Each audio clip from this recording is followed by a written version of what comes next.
James Traub's latest book is titled True Believer, Hubert Humphrey's Quest for a More Just America. In the introduction, Mr. Traub writes, quote, I returned to Humphrey in order to explain what liberalism was at its ascendant moment, why it mattered so much to so many people, and why it abruptly lost its appeal to the majority of Americans, and perhaps how it might rejuvenate itself. Hubert Humphrey served as mayor of Minneapolis, United States Senator, Vice President of the United States under Lyndon Johnson, and a candidate for president in several years, including 1968.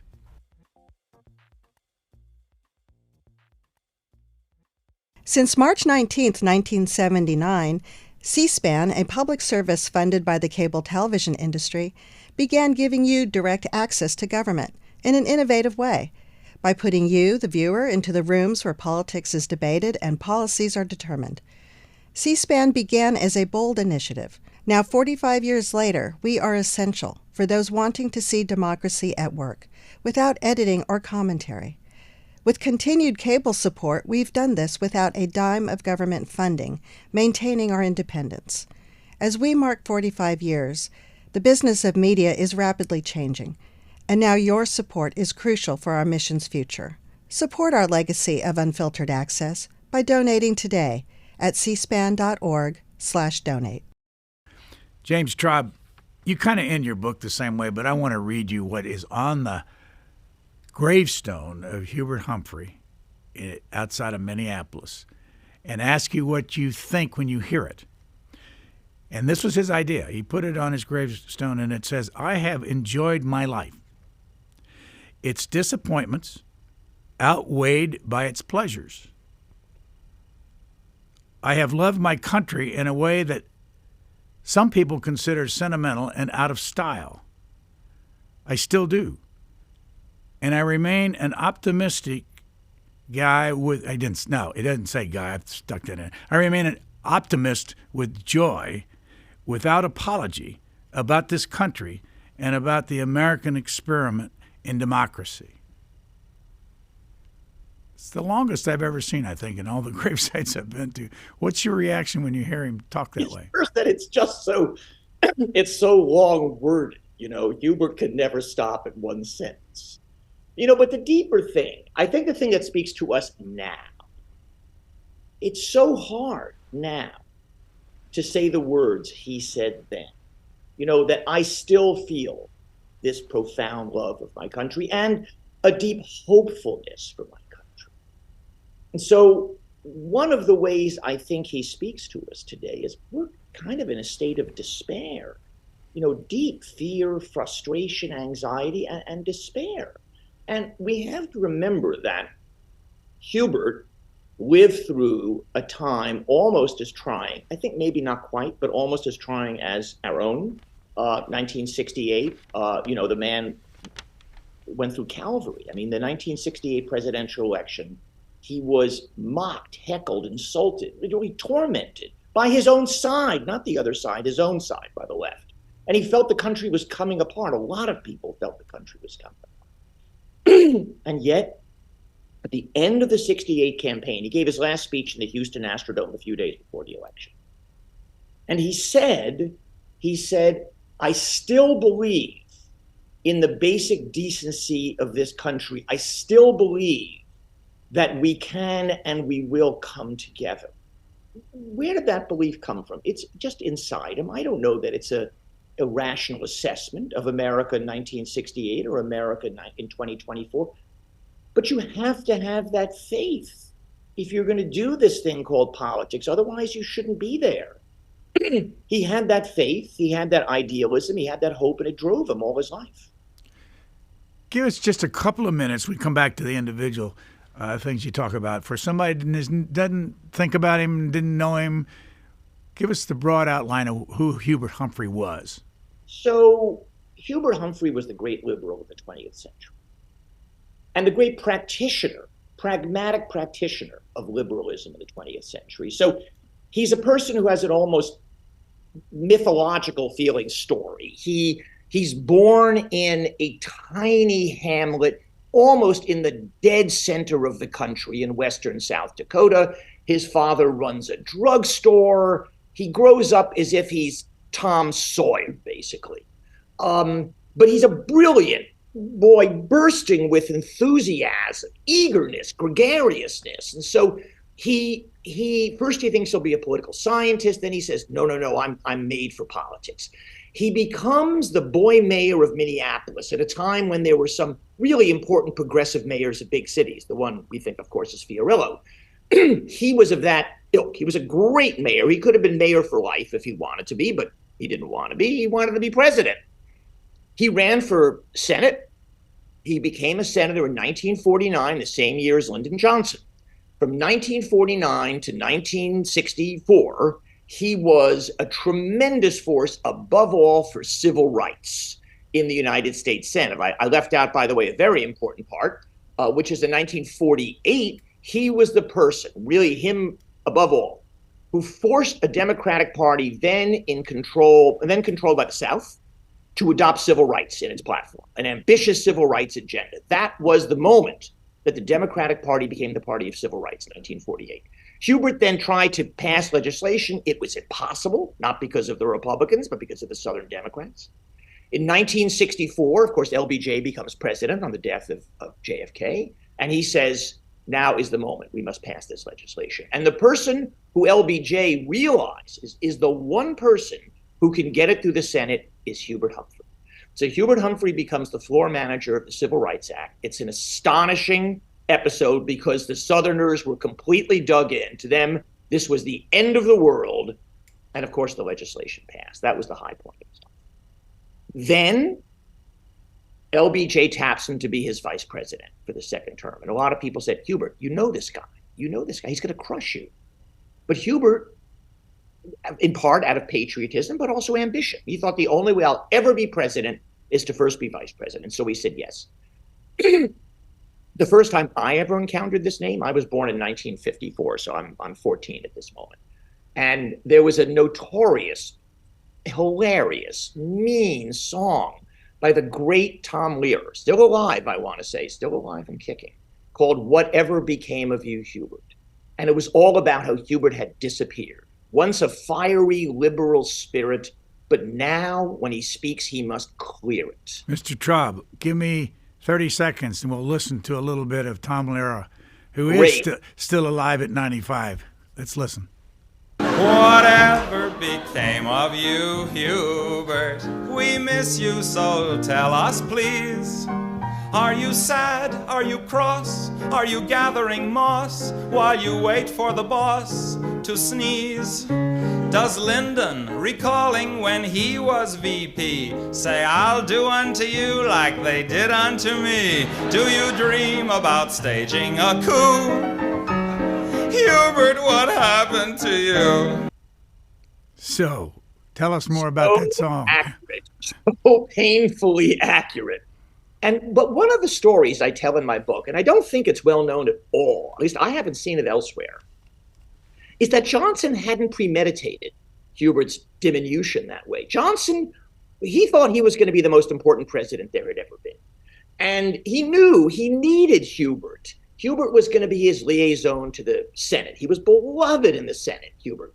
He was going to oversee all the compliance with all the new civil rights legislation. He was going to have a role in foreign policy, at least in picking personnel for the State Department. Hubert was on track to be the most important vice president there had ever been. And he wasn't, because Johnson couldn't bear it in the end. Johnson could not bear anything remotely like a co-equal, a co-pilot. Now, Johnson would tell you he had reasons for doing this. He didn't trust Hubert. Hubert talked to reporters too much. He was a blabbermouth. I've talked to the reporters who were around then who said, no, Hubert didn't leak more than anybody else. He didn't leak more than Lyndon Johnson did. The decisive break came over Vietnam. In March of 1965, Johnson had really decided, I'm going to ramp up the bombing in Vietnam. And Hubert delivered a last-minute memo laying out with incredible prescience why it was a bad idea politically, leaving aside morally. He spoke as one politician to another. And it's an extraordinary document. And Johnson was outraged. Now, Hubert gave it to him privately. Hubert did say in a national security meeting, he expressed some doubts, but some doubts. Johnson went volcanic. He went crazy. And from that moment on, Hubert was banished. Vietnam policy was no longer conducted in the National Security Council, which the vice president, as of right, is a member of, but rather in Tuesday lunches, the Tuesday lunch, which Hubert wasn't invited to, at first didn't know about, and of course was utterly humiliated by when it all came out. How many went to that Tuesday lunch and they left out the vice president? The terrible moment. Usually it was pretty small, but there was a terrible moment in July of 1965 when, I don't know what the reporters were there, but for whatever reason they were there. When the lunch broke up, there were 14 people, including the Secretary of Housing and Urban Development. And Humphrey wasn't there. And the next day, the reporter said to Bill Moyers, who was Johnson's press secretary, the vice president wasn't there, was he? And Moyers said, no. And they said, why? And they said, and Moyers just said, well, the president receives the vice president's advice whenever he needs to. So there's nothing further to say, and he wouldn't say anything further. So Johnson was very happy to let Hubert dangle. Johnson was an incredibly sadistic person. We all know that from reading the great Robert Caro. But when you listen to the conversations between Johnson and Humphrey, between a strong man and a man who that guy had dominated, who therefore was weak to him, you feel the cruelty of this man who's exploiting the power that he has over Humphrey. If I count right, this would be about your 9th book. I think that's right. Why did you want to do this book? And when did you start wanting to do this book? Well, so Ryan, here's the answer. I wrote a book in 2019 called What Was Liberalism? Maybe the epitaph was a little premature, but certainly it has felt profoundly threatened in this country. When I think about the thing that's threatened, I don't so much use the word democracy as I use the word liberal democracy, because we're on our way to having an illiberal democracy, and we might get one fully if Donald Trump is elected in November. And so this question of what it was we had before, this is, I guess, my version of Make America Great Again, why this thing is worth caring about, what's precious about it, this is very deep to me.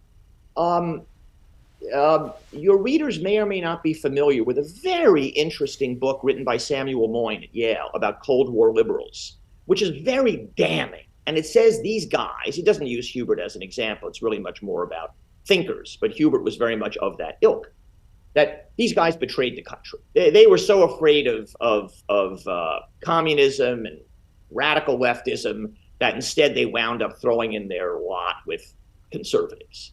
Now, I think that's wrong. And I see this liberal tradition as being the great American 20th century tradition.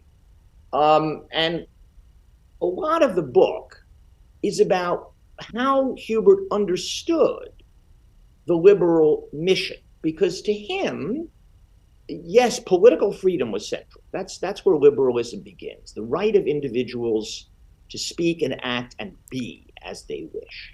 But the discovery that he would say FDR made in the New Deal was that it was possible to mobilize the state on behalf of needy people without in any way compromising political freedom.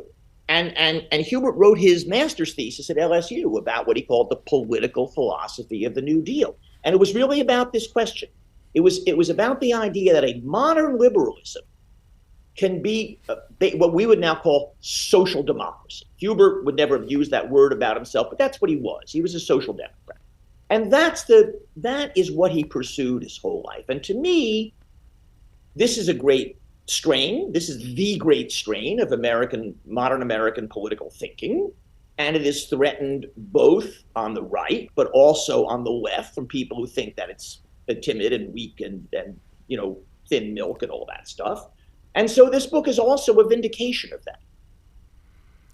Did you talk to anybody who knew him well, and including Bill Moyers, for this book? Well, Bill Moyers, I think, decided a pretty long time ago that he wouldn't talk about Johnson. And so Bill and I exchanged emails, but he very politely begged off. But I mean, the answer is I talked to many people. And I want to say something about one person who I kind of revere, who died after he talked to me a year ago, named Tom Hughes, a name that's not nearly well enough known in this country. He was an extraordinary person, also from Minnesota. Let's think, 12 or so years younger than Hubert. He was able to tell me when I talked to him 2 years ago, he could vividly describe being at Carleton College in 1944. That's before Hubert even became mayor. He was the head of Young Democrats for FDR, I think, at Carleton College. He was a freshman then. And Hubert was coming to the campus to campaign for FDR. And he described Hubert coming into, he took them into the office of the Mankato newspaper. That's the closest paper. And he said it was like a tornado coming in. They had to scrape people up off the floor after this volcanic figure came. And Hubert just talked everybody into like a stunned condition. And he thought, oh my God, what a guy. And so Tom Hughes kept crossing paths with Hubert. In 1956, yes, he worked for a year on the Humphrey Senate staff, so he told me about Hubert. And then he became the head of the Intelligence Bureau in the State Department, a key person, especially during the Vietnam War. The person who wrote that extraordinary document that I described that Hubert presented in March of '65, that was Tom Hughes. And so Tom was able, one of the reasons why I know that Johnson expected Hubert to have a role even in foreign policy is Tom still had his contemporaneous notes. He had index cards, which he had kept after talking to Hubert, where Hubert would say to him, just came from Johnson. Johnson wanted to talk about State Department appointments. Tom could talk to me about the '68 campaign, which he couldn't be directly involved in. He was a State Department employee. But he knew Hubert, and there's stories, terrible stories of Johnson's behavior towards Hubert, which we know about. Because Tom was there. Hubert told him he was a very important confidant, and Tom memorialized it. Let me run a couple of cuts. The first one's a minute, and this is Hubert Humphrey talking out his book that he wrote. I think he wrote it with Norm Sherman. By the way, is Norm Sherman still with us? Norm is still very much with us. Absolutely. He lives in Minnesota. I knew him when he was here, and we had him on the air and all that. So if you talk to him, tell him I said hi. Haven't seen him for years. Anyway, here is a minute of Hubert Humphrey talking about the way Lyndon Johnson, this is after he was out of office, but the way Lyndon Johnson treated him. From time to time on short trips, particularly up and down the Atlantic seaboard, I would take a King Air, a Beechcraft King Air or Queen Air, one of the smaller planes that was available, or a two-engine Convair that was a military plane. For our longer trips, we used the Jetstar. Never within the continental limits of the United States did we ever use Air Force One or Two, that is the four-engine jets. Those were reserved only, those were to be used by me only for overseas trips. And at no time was I ever permitted to bring a newspaper man or a person of the media, radio, television, or press, with me on any trip within the United States. The President forbid it, and of course I respected his command and his wish. I gather he felt that that the Vice President should be heard and seen, but not reported upon too much. The reaction. Johnson said that Hubert had Minnesota running water disease. And he was there are specific things that he was convinced that Hubert had leaked. This was paranoia. I mean, Hubert loved the press. The press loved Hubert. It's absolutely true that he saw all these guys all the time. So did Johnson. They just had different people they were talking to. But I mean, Hubert may have often said something that was indiscreet. It's possible. But it really was paranoid. And the thing about the planes is the Hubert put a very nice gloss on it there. That is from the first weeks of the very first weeks of taking office in early 65, his staff would apply to use one of these J-Star planes that Hubert talked about. And they'd be told, no, it's not available. And nothing was ever available. They would have to beg to get a plane of any kind. And the fact is, Johnson wanted them to beg. Johnson wanted to have Hubert under his thumb. And so he specifically ordered that when there were ridiculously picayune requests, like Hubert wanted to have a Navy steward. One of the jobs of Navy stewards in the White House is to serve as waiters and footmen and things like that for the president and vice president. And one of his staff members sent a memo to the president's office, saying the vice president would like to have a Navy steward, to serve meals or something. And there are two boxes at the bottom, yes, no. And it goes up to Johnson, and Johnson checks no. That was the way he was treated. Here's excerpt number 2. For me to invite my friends from the Twin Cities out for a boat ride. So I told them gave them the instructions, told them to meet me at the marine dock at 5 o'clock. Well, about 4:30, I got a call from Marvin Watson of the White House. And he said that I couldn't have the boat. And I said, well, this is going to be very embarrassing to me. And he said, well, this is the order of the president. I was most upset and frankly damn mad. And I said, Marvin, I'm going to be embarrassed. These are people from Minnesota, and they'll never understand how I could invite them and on a boat trip like this and all at once have to cancel it. He said, well, there's not a thing I can do about it. The president has said no boat. My understanding is that he was going to take him on the Sequoia, the presidential yacht. These were Minnesota reporters. And at the last minute, as he said, he got cut off on the deal and had to find another boat that he had to get from one of his friends. Why do you think President Johnson was doing this? This is the absolute worst aspect of Lyndon Johnson. Johnson could not abide a remotely equal relationship. He had an incredible gift when he was younger for flattering superiors. He was a genius at that with people like Sam Rayburn. Again, you get this from reading Caro's books. The higher up he rose, the less he had to do that.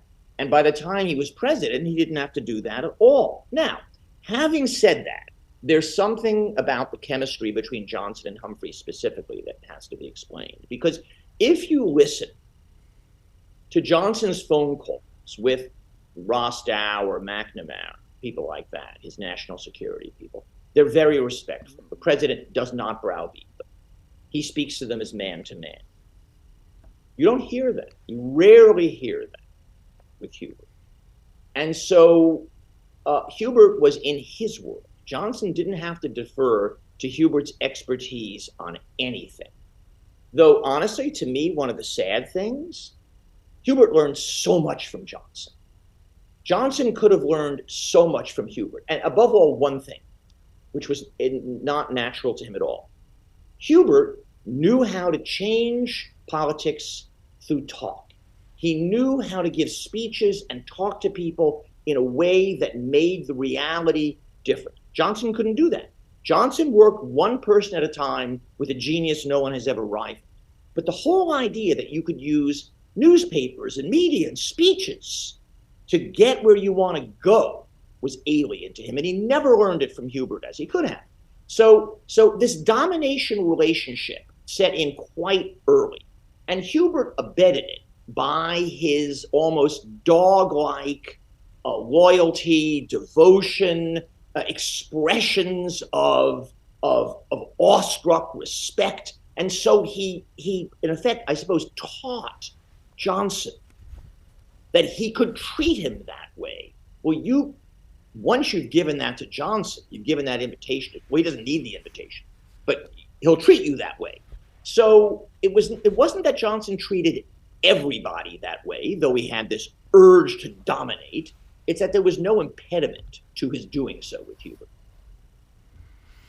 Page 389, as long as we're on this topic, you write, by the time he reached the White House, he was a minute or so, in another version, 12 minutes late for a meeting that is variously said to have been scheduled for noon, 1 or 2 o'clock. All accounts agree, though, that Humphrey arrived at the basement entrance to the West Wing, went inside, found his way blocked by the presidential aide Jim Jones.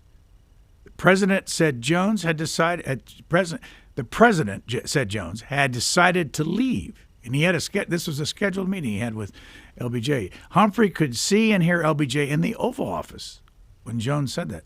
He was so enraged. For once, he let his feelings show. Tell Johnson he can cram that GD appointment up his you-know-what, he shouted, loud enough for Johnson to hear. That was a cheap thrill for Humphrey and his aides, but it did nothing to improve the situation.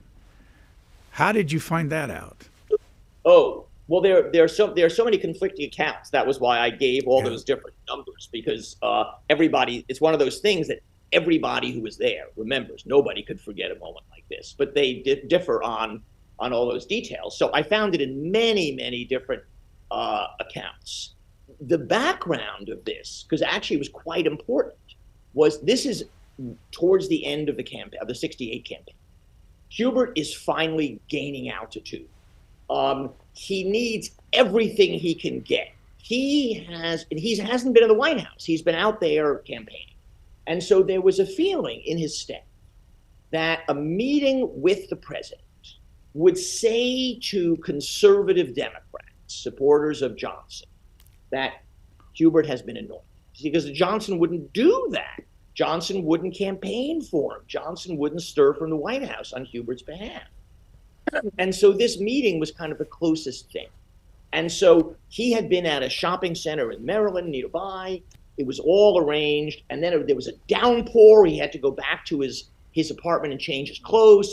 So he was a minute later, whatever it was. But it was very, very important. And Johnson just said, no, just screw you. Now, ultimately, Johnson agreed half-heartedly to campaign for Humphrey, but half-heartedly. And Johnson's own aides believed that Johnson wanted Nixon to win. That's the only way they could explain his behavior, that Johnson thought if Nixon won, he would pursue Johnson's own Vietnam policy. Whereas if Hubert won, he would break with Johnson in order to make peace with the North Vietnamese. And he couldn't bear that idea. And I also wonder if he couldn't bear the idea of another successful liberal maybe achieving things that Johnson himself had been unable to achieve. How did you go about doing this book? Well, mostly the way any historian does. Hubert's papers are all in the Minnesota Historical Society, though, alas, now don't take this wrong, anybody at the Minnesota Historical Society, but they're only open, I believe still now, certainly then, 2 days a week for 8 hours a day. And if you've ever heard Robert Caro talk about having to work at the Johnson Library where they were only open 5 days a week for 7 hours or something, I had it much worse. So I also employed a research assistant who would go to Minnesota when I couldn't go. So that was the bulk of the work. Then, of course, there's an enormous amount of reading around all that. And then there are the people. And so bear in mind that Hubert dies in January of 78. So I come along writing this book, let's say 44 years after Hubert's last moment. So to find people who knew him earlier was extremely hard. And so I'm fairly certain I talked to every living aide. It was extraordinary for me to find people. Another one is Newton Minnow, for example, who knew Hubert in 1956, so 52.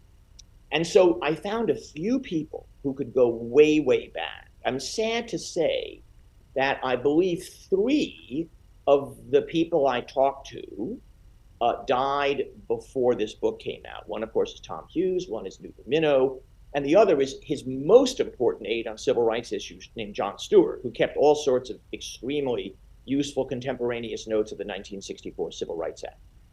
The one that got away, this is, I mean, it's not for me to selfishly regret this.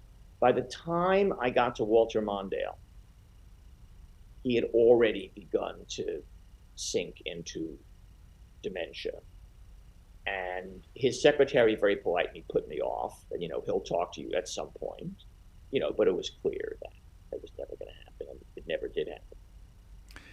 As I was reading your book, a big surprise for me, only because I was alive when Hubert Humphrey was here in town, and that Orville Freeman was, I think, Secretary of Agriculture.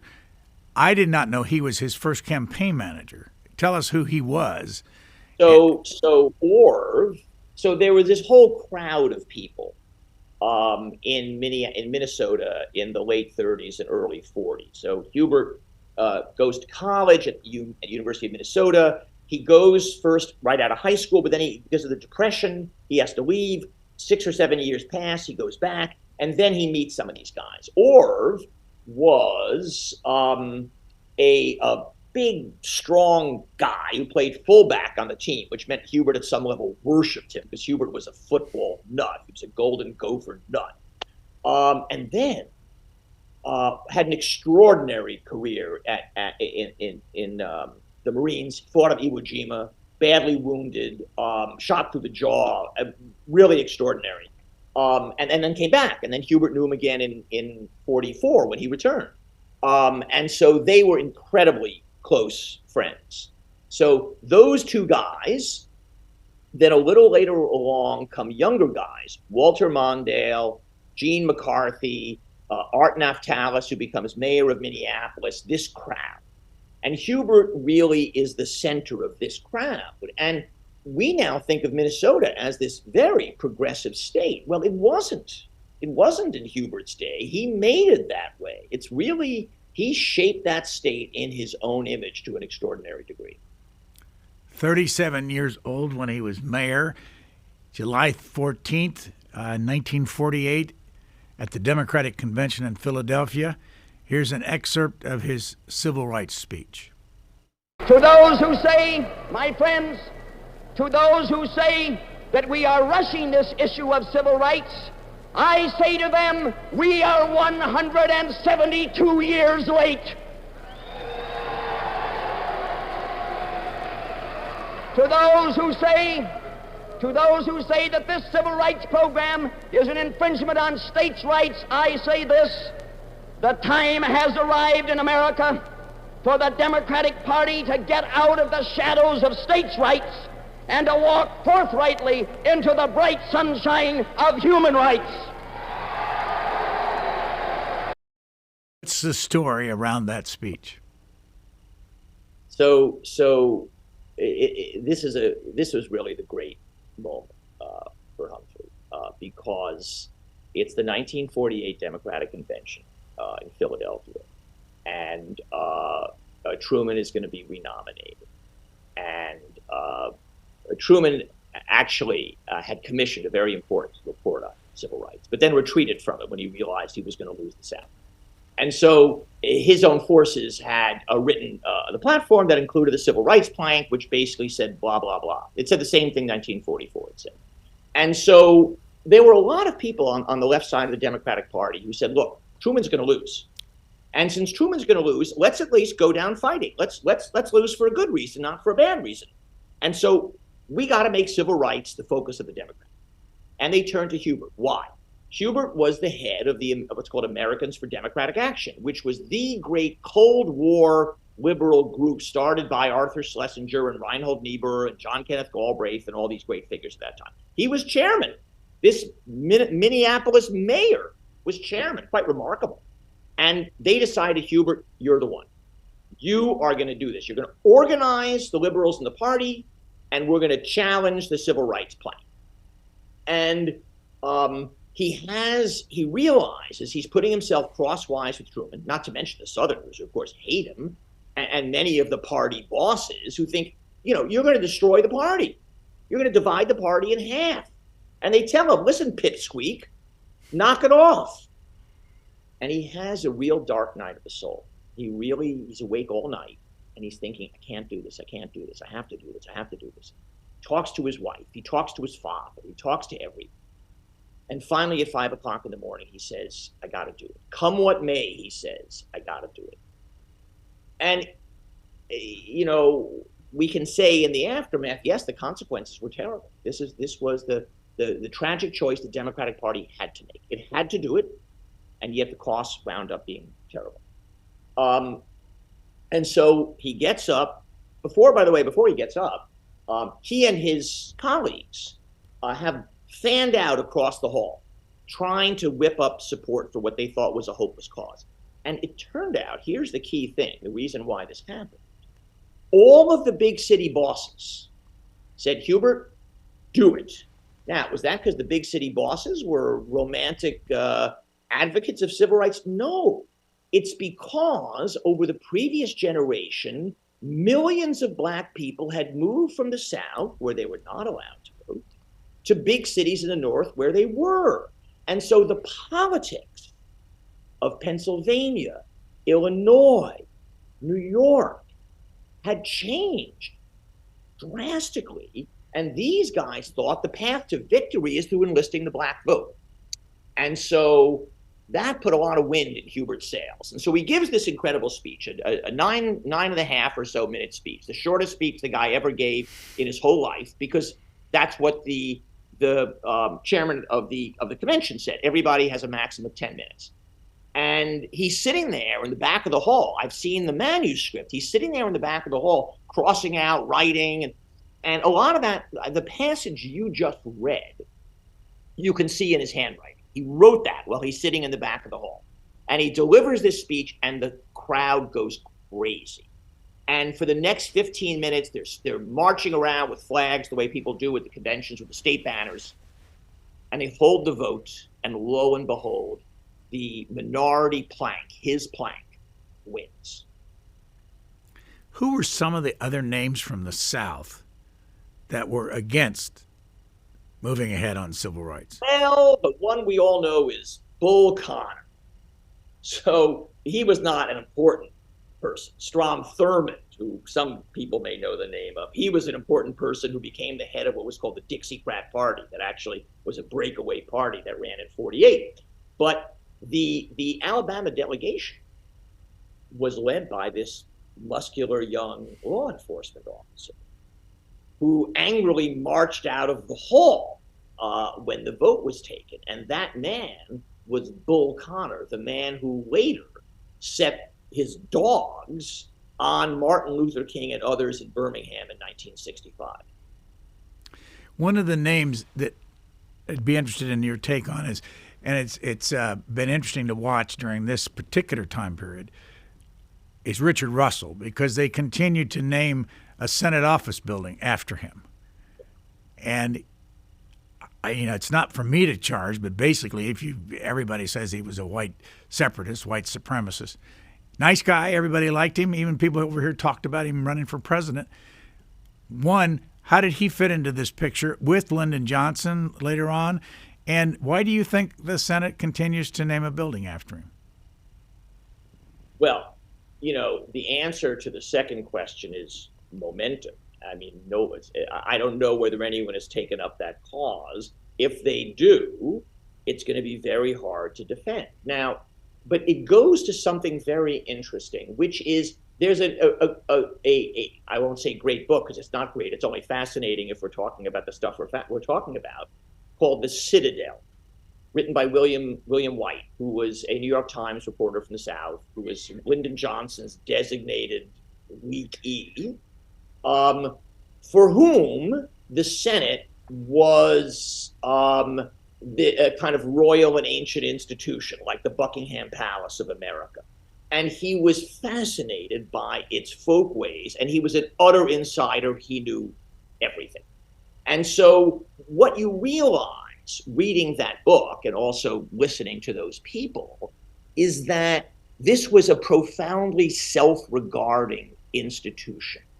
And from the point of view of the Senate itself, from the lifers, what mattered is that you were an insider. You knew the codes. You knew how to talk. You knew how to dress. You knew who was up and who was down.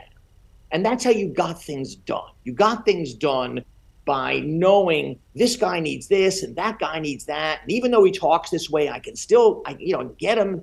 And they admired the people who knew how to operate professionally. They disliked the zealots who didn't care about the ancient codes and just kept on insisting on what was right. And so Richard Russell was the keeper of the keys. He knew everything. He was the ultimate backroom figure. And in Lyndon Johnson's world, there were two great men, Sam Rayburn in the House and Richard Russell in the Senate. And he spent years sucking up to these guys in the most shameless way, because he understood that really flattery has no bounds for egomaniacs like these people.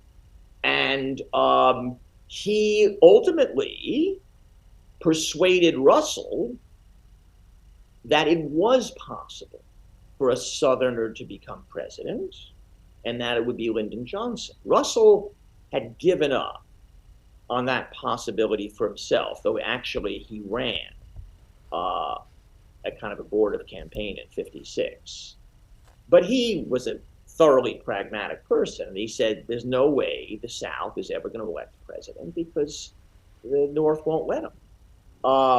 And Johnson's ability to persuade Russell was a key to his own rise in the Senate.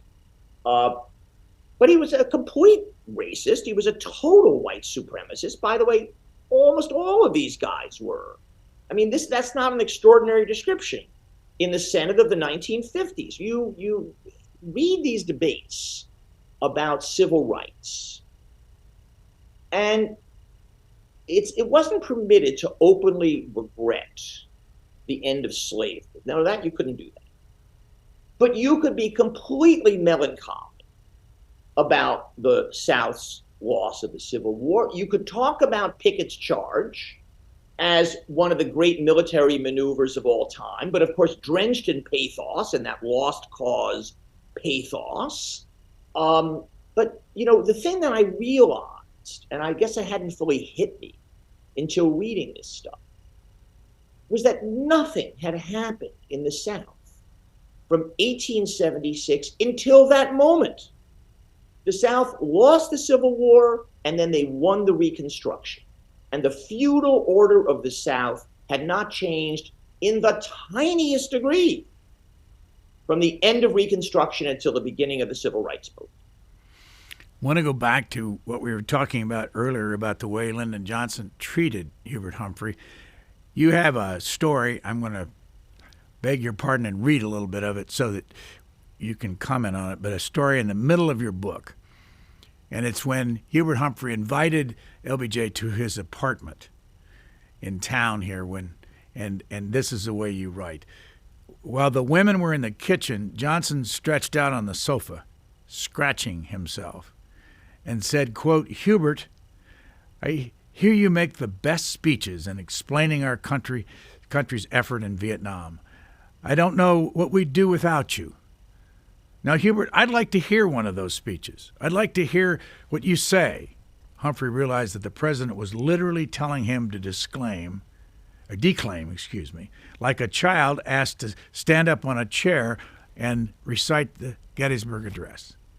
He tried to beg off, meaning Hubert Humphrey, but LBJ wouldn't hear of it. So the Vice President of the United States got to his feet and began reciting a speech in his living room to an audience of one, or none, because Johnson then left the couch for the bathroom. Quote, "Keep talking," he said. Humphrey could hardly miss the note of derision. Perhaps LBJ hated to keep reading about how the vice president was better at explaining his policies than he himself was. Where did that story come from? Well, I actually think that Hubert told that story to the gentleman Tom Hughes, whom I mentioned earlier. I think that comes by way of Tom. But I mean, just think at the kind of evil genius of soul crushing that story implies. There was nobody else in front of whom Johnson was diminishing Hubert. It was just a way of diminishing Hubert in front of himself. And so what purpose could that serve except to let Hubert know what Johnson thought about the whole idea of speech making, eloquence. I think you read that one sentence where I say that Johnson, instead of learning from Hubert how passion can be channeled through words to change the world, because he didn't have that gift, he treated it with contempt. And so, among other things, I see that story as a way for Johnson to ridicule a genuine gift that Hubert had, as if it were just yapping. Speaking of speech making, September 30th, 1968. Hubert Humphrey gives a speech about the Vietnam War. What's the setup for that speech? So it's now, a month or so. The Democratic Convention was very late. A month has passed. Hubert has collapsed in the polls. He is hardly ahead of George Wallace, and he's 17 points behind Nixon. Everybody has said, Hubert, you have got to state your policy on Vietnam. You've got to break with the president one way or the other and say, my policy is my policy. Not only because of Vietnam, but because you seem like you're not a man. You have got to be a man. And so Hubert is tormented over this because he tries. He goes to Johnson and says, Mr. President, this is what I want to say. And Johnson says, if you say this, Hubert, my son-in-law, Charles Robb, in the field in Vietnam, is going to die. He's going to die. That's what he says. My son-in-law is going to die, and all those boys are going to die too. And so Hubert, what could he do? And he couldn't bring himself, this incredibly tightly bound psychological control that Johnson had over. He couldn't bring himself to do it. So he has the best minds in America churning out policy papers about Vietnam. Okay, if we say this, Mr. Vice President, then it's going to be enough of a break that it will seem as a break, but the president can accept it because it's only a teeny tiny little break. And so finally, it's clear that he's going to lose the campaign. Got to do something. So this thing goes through a million drafts. It's all about the conditions under which the United States will agree to a ceasefire in order to then hold negotiations. And the question, I won't go into the details, but everything turns on how you frame these conditions. And so Hubert agrees to frame them, 3 degrees more generously than Lyndon. And so then the question arises, are you going to tell the president? You can't just pull this surprise on. But Hubert realizes that if he tells the president is going to make it somehow impossible for him to deliver the speech he has to deliver. And so literally, he's about to go on stage, and he's standing with a bunch of guys. I think I heard this story, among others, from Fred Harris, who had been his campaign manager, the senator from Oklahoma, also, thank God, still alive.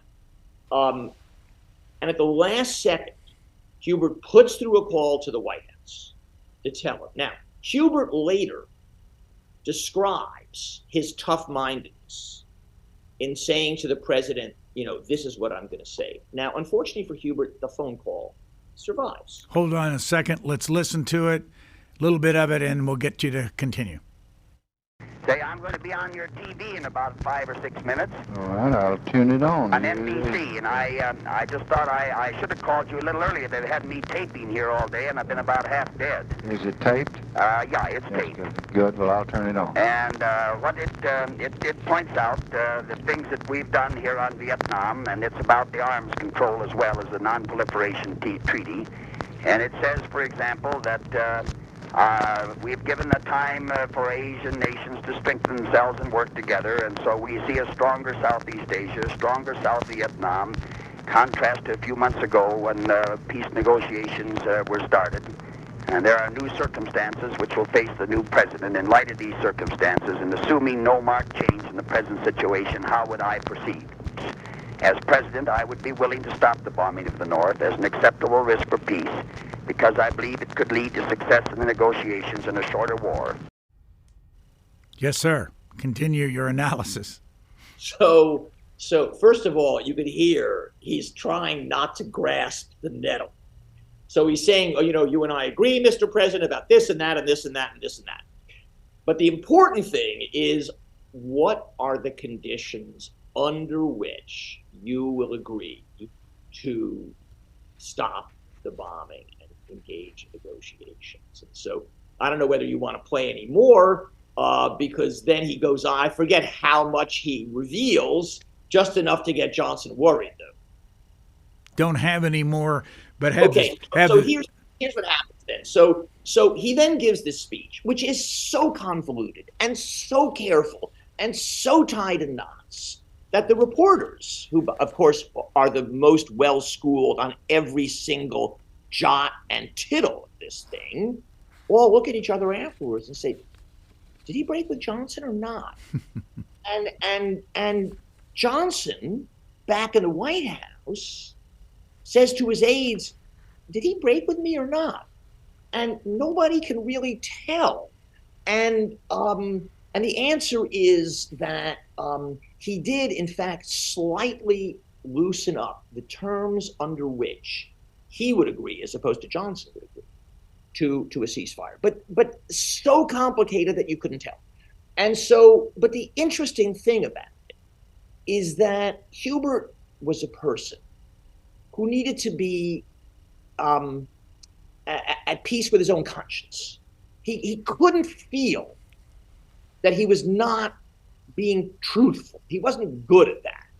And so he had been holding back all this time out of fear for Johnson. And after he gave this speech, it was just cathartic.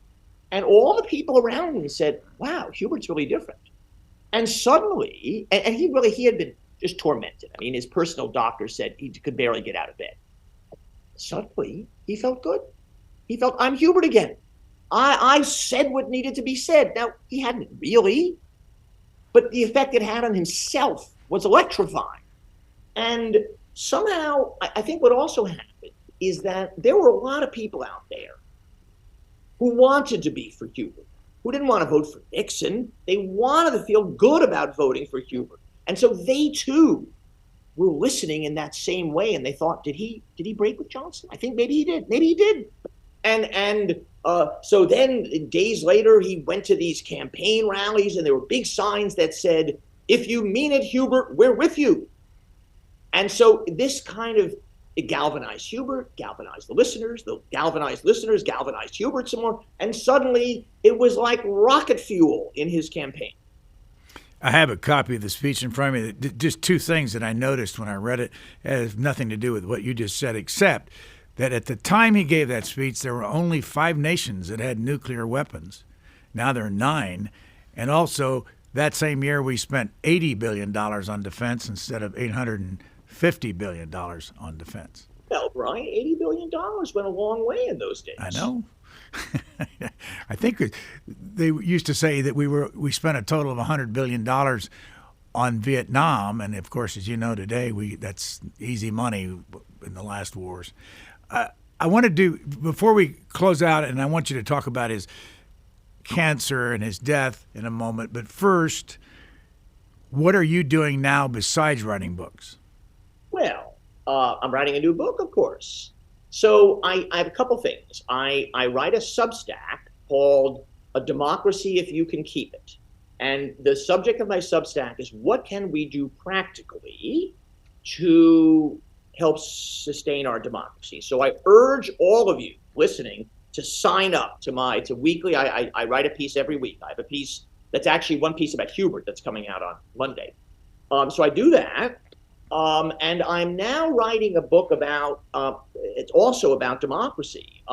It's a book about the role of the schools in raising young people to be citizens of a democracy and the huge fight we have over that. What is the American story that we should be teaching in the schools? How should we be teaching that story? So part of it is a red-blue fight, but from my point of view, that's almost a distraction from the question of why is it that our schools are so incredibly ineffective at teaching history and civics. You see this in the results of all the tests you look at. And so a lot of what I'm doing now is spending time in classrooms looking at places where people are trying to do well, this thing that we seem to do so bad. Where do you live today? I live in New York. And a little bit of background on where did you go to college? I went to that place whose president just got forced out, Harvard College. And where did you grow up? In the suburbs of New York. I was born in New Rochelle, home of the Dick Van Dyke Show, for those who are of that age, and then moved in 1963, when I was not quite 9, to Scarsdale. Back to the end of Hubert Humphrey's life. And by the way, it's a 500-page book. It's from birth to death, so we've only covered a tiny little bit. When did he get cancer? We first got it in about 4 years before he died, when he's 63 or something. And he had very painful treatment, but it went into remission. And it only came back in the summer of 1977, spring or summer of 77. And then it rapidly became untreatable, and he died in January of 1978. Bladder cancer. Bladder cancer, right. He had come back to the Senate after he had run for president. How successful was he during that period? Well, that's a really interesting question. I think he was very successful in one important way, which is he realized from the catastrophic defeat in 68 that the party had reached a kind of dead end on civil rights, because civil rights and the war on poverty had sent a completely unintended message to white voters, above all to white working class voters who had always looked to the government for help, that government help is not for you. Government help is for black people, and if you have to make a sacrifice, that's only fair because you've had it good, and we have to finally do right by people whom we have historically mistreated. Well, that may have been true, but that's not a message you can politically send. And so Hubert devoted the rest of his career to thinking, how can we craft a message that says to the black working class and the white working class, you have the same concerns, and we have to address them with policies that are good for all. So he returns to the Senate in 1970 because Gene McCarthy decides not to run. So Hubert comes back. He runs for president in 72. It gets quite close, by the way. And then George McGovern beats him decisively in California. He returns to being a senator. And he becomes, though he's a freshman senator, in effect, he becomes a tremendous mouthpiece for what we would now call a kind of progressive economic message. Though I think importantly, he concludes that the party has to move away from what we would now call identitarian politics. So he's very uncomfortable with affirmative action. He's very uncomfortable with mandatory busing. He explicitly opposes an idea that was then popular, that the party needed to set aside seats at the National Convention for Black people, for women, and for youth. He said that sends the wrong message. So he tries to craft a clearly class-based as opposed to race-based politics. And of course, this is the dilemma the Democrats find themselves in to this day. I've got to bring up one quick note before we close it out, and this is on page 454, and it's just a sentence. He got in a terrific row over busing with freshman Senator Joe Biden, who had co-sponsored a bill to preclude the Department of Health, Education, and Welfare from ordering school desegregation. How does that sound today, looking at Joe Biden and back in those days? Put that in context. First of all, you may remember that during the Democratic debates in 2020, Kamala Harris brought up, exactly this. Biden was from Delaware. Delaware was the South in these matters. And so though Biden was, left of center, moderate liberal, on those issues, above all on busing was just poison for those guys. He was to the right. Now, Hubert was also uncomfortable. He wanted to find a way around the problem. But he and Biden had a big set-to on that. And one of the disappointments of my book is that I once spent a lot of time with Biden when he was vice president. So I've known him, and I think, he's, how shall I say, pro-me. My attempt to get to him so that I could talk to him about Hubert, whom he knew and whom he tangled with, didn't succeed because, I gather he's busy. But that was Biden. Biden on those issues was quite conservative. You close out the book similar to the way I open it up with what's on his gravestone. But I'll read your last part there, and you quote Hubert Humphrey. But what I do want is to be known in the history books as an effective man in government, that I was a decent man, that I knew my job, that I knew how to get things done, and that I did important things in government. And you say he did that. Why did you close your book with that last comment? It's kind of because I think it's the pragmatic cast of his liberalism that appeals to me. He doesn't end by saying, I always stood for truth.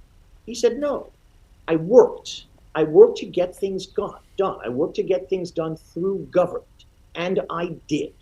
And I think, at this moment, when we're, beset by people who complain about the slow accretion of, small improvements and are enraged at Biden for not being more sweeping and radical. That quote to me sums up the pragmatic, incremental temper of liberalism. The name of the book, True Believer, Hubert Humphrey's Quest for a More Just America, and our guest has been the author, James Traub. Thank you very much, sir. Thank you, Brian. Thanks for listening to the Booknotes Plus podcast. Please rate and review Booknotes Plus, and don't forget to follow so you never miss an episode. Questions or comments, we would love to hear from you. You can email us at podcasts@c-span.org.